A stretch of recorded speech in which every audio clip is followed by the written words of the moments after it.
আমি এটাও শুনেছি যে জন্ম তারিখ দিয়েও সংখ্যাতত্ত্বের হ্যাঁ বিচার। দাদা, হ্যাঁ। ধরো তুমি দাদা 12 তারিখে হয়েছে, হ্যাঁ। দাদা তোমার 12 তারিখে হয়েছে, এবার মাসটা কি? ধরো 12/6, যেমন ধরো দাদা আমার যেমন ধরো 12/6 হুম। 1986।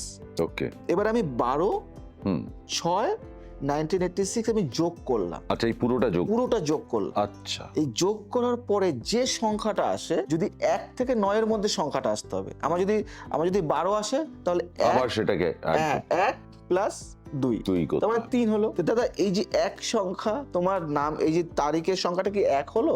1 মানে কি দাদা? রবি। আচ্ছা। 1 মানে কি? হ্যাঁ, তেজ। হ্যাঁ, 1 মানে কি? সাকসেস। হ্যাঁ, 1 মানে জোশ। 1 মানে পাওয়ার। হুম, 2 কি হলো দাদা? চন্দ্র। হুম, মন। হুম, মনটাকে তোমার নিয়ন্ত্রণ করছে। তুমি শান্ত, তুমি চঞ্চল। হুম। কোনটা? এবার এই মানে 2 এর মধ্যেও কিন্তু পার্থক্য আছে দাদা। তুমি 1 এর কি তুমি ভালোটা পাচ্ছ না খারাপটা পাচ্ছ? মানে তুমি এই গ্রহগুলো নিয়ন্ত্রণ করছে এই নিয়ন্ত্রণ করো সংখ্যাকে। সংখ্যা। দাদা সংখ্যায় তো সব।